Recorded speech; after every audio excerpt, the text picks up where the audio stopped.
ang sambingay may tungod sa gisigutan karon muna ang sambingay sa Sabado, din ang sambingay may tungod sa kanang trigo. Nga i-explain ang sambingay dili ko ta angayang i-explain. Kay murag gisungita nimo siya unsay lami, unsay timpla sa maong istorya. Mo ingon sa rabay, ang sambingay, it's up to you to interpret and to understand the story. Kay aron mahimo siya nga kanang kaluganon sa matag panahon asa ka nahimutang o sa matag lugar asa ka nahimutang. So ang tao mo kadung ini ebanghelyo mo nay mosabot dili kon kanang ang Ginoo ang storyteller mo mosabot dili ang mo understand o mosabot ini ang namati.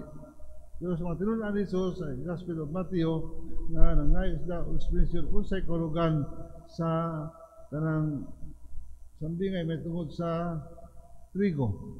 Trigo unya katong sambingay ingon niya ang anak sa tao ang tao nga nagsabod sa binhi.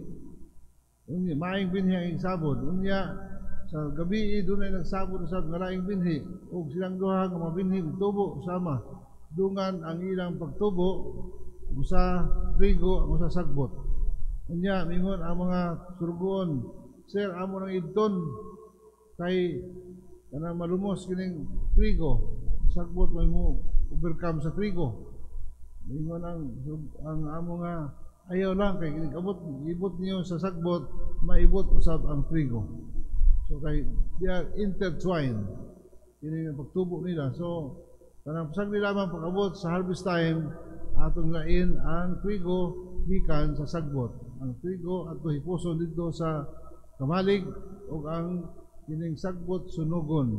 So wala sambingay tungod sa ningharian nga kitang tanan ang tanawon sa Gospel of Matthew.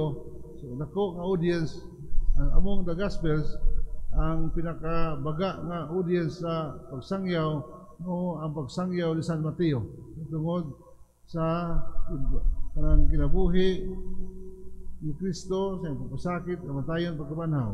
Daghan siya sakop sa iyang simbahan. Ang iyang simbahan composed of both sinners and saints. So mga dautan o mamayo, mga kanabang kitang bisag sa simbahan karon na kanabang di man tan diri balaan. Pero nianhi kita aron kita maningkamot na imong balaan. In our life also na kanang kung ibton ang sagbot unya maapil ang kining trigo. Imagine kung sa katilingban kanabang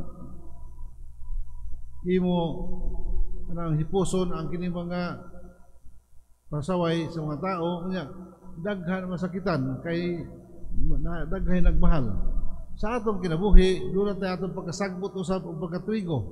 Ang atong pagkatrigo amunga ta musunod kita sa kabuton sa Dios, pero at times nakita usab sagbot sa mata sa Ginoo. Nakita nagsamok-samok sa maayong buhat ato pinaagi sa atong mga dautan nga buhat. Intertwine kining maayo unya kung patyon ang dautan apil sabta kay ano na may pagkamaayo nato. Maayo ta nga tao kay himugdan sa Ginoo nagbuhat og maayo, pero naay panahon nga kita mahimong dautan, panahon nga kita makasala ang atong buhat subak sa kabuton sa Dios. Unya tungod ba kay nakasala dapat yun dito. How about our good deeds? Ang atong mahimong buhat asa naman wala di mo na Dios nga ayaw lang sa panahon na sa harvest time, panahon na sa pagpangani mo ang atong pag-separate sa trigo gikan sa kanang sagbot ilhan man musa kanabang usahay kita di kita makagwanta, di kita maka-afford nga doon natay kanabang kauban sa katilingban nga pasaway o madlungonon sa katilingban. Kung kita magbuot patyon dito na kay ngano man nagbuhat magkadaot sa katilingban og labad sa ulo sa katilingban. Pero ang Ginoo dili mo na just like the farmers ang mag-uuma muhuwat sila ganus ang ting-ani. Kamo sila muhuwat ang ilang pasensya, ang paglahutay. Muna ang mensahe ni Kristo kanato nga kita usab nga kanabang dugay-dugay pa man ang ting-ani o the end of time o ang paghukom, the day of reckoning. Pero karabang magbuhat ta, di tayo may maghukom, kundi ang Ginoo iyang panahon na. Kaya kung di tayo maghukom, adag kayo madamay. Ikaduha, in us, sa atong kalingon na nagtubo ang sagbot o ang trigo.